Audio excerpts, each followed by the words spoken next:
The second command begins simply, "You shall not make for yourself an idol." Got it. No idolatry. Seems pretty simple and straightforward. But once again, things are not as simple as they first appear. Hello, I'm Stuart Baskin, pastor of First Presbyterian Church of Tyler, Texas. And this is your daily devotional for Wednesday, November 20th, 2024. Let me begin by noting how our Jewish cousins count this commandment. Remember that the first commandment for them is simply, "I am the Lord your God who brought you out of the land of Egypt, out of the house of slavery."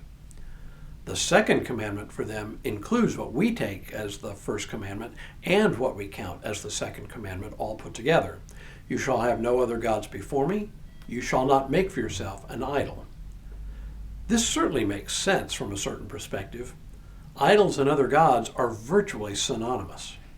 But for us, we count the prohibition against making idols as a separate and distinct commandment. What it means is that we have a somewhat more expansive idea of what an idol is than the ancient Hebrews did. In the ancient world, idols were literally little statues of gods to which people would direct their worship and their sacrifices. Sometimes the gods were represented in roughly human form, and other times represented by animals. Given this variety, the full commandment makes sense. "You shall not make for yourself an idol, whether in the form of anything that is in the heaven above, or that is on the earth beneath, or that is in the water under the earth. You shall not bow down to them or worship them. For I, the Lord your God, am a jealous God, punishing children for the iniquity of parents to the third and fourth generation of those who reject me, but showing steadfast love to the 1,000th generation of those who love me and keep my commandments." From our perspective, it seems so obvious that we should not make or worship idols. But in the ancient world, at least, they apparently scratched an itch. They tended to satisfy the very human need to see and feel the actual presence of a god. In that respect, they could be quite tempting to make. We know from the rest of the Old Testament that the ancient Hebrews did in fact make idols for themselves, even beginning when Moses was on the mountain for 40 days and 40 nights receiving the 10 Commandments themselves. Remember the story of how the people complained that Moses had been gone for so long, and they thought he might have been killed or simply abandoned them. They asked Aaron, Moses' brother, to make gods for them.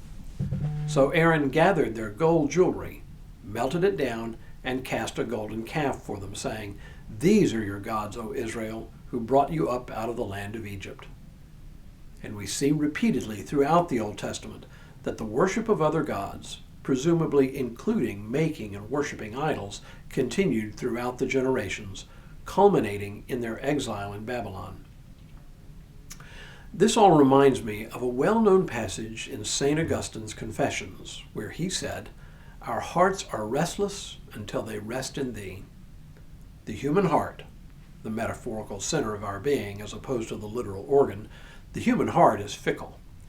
We seek after happiness and security wherever we can find it. Not always sure where to find it, though, we look for it in all kinds of places. We seek out the pleasures of the world, thinking that by indulging our desires, we can really find happiness. But of course, it never works out that way. The wealthy, for example, accumulate stuff, possessions that they believe will provide happiness, only to discover that these things disappoint in the end. At least one commentator has observed that no matter how big a yacht a person has, he or she will always want a bigger one, especially when another larger yacht docks nearby. These are things that become our idols, things that we think will bring us satisfaction and happiness, but never do. Augustine was absolutely right. Our hearts always remain restless until we finally realize that only in God do we ultimately find our happiness, our security. All other objects of desire, all other things that function as idols for us, will always, always leave us empty.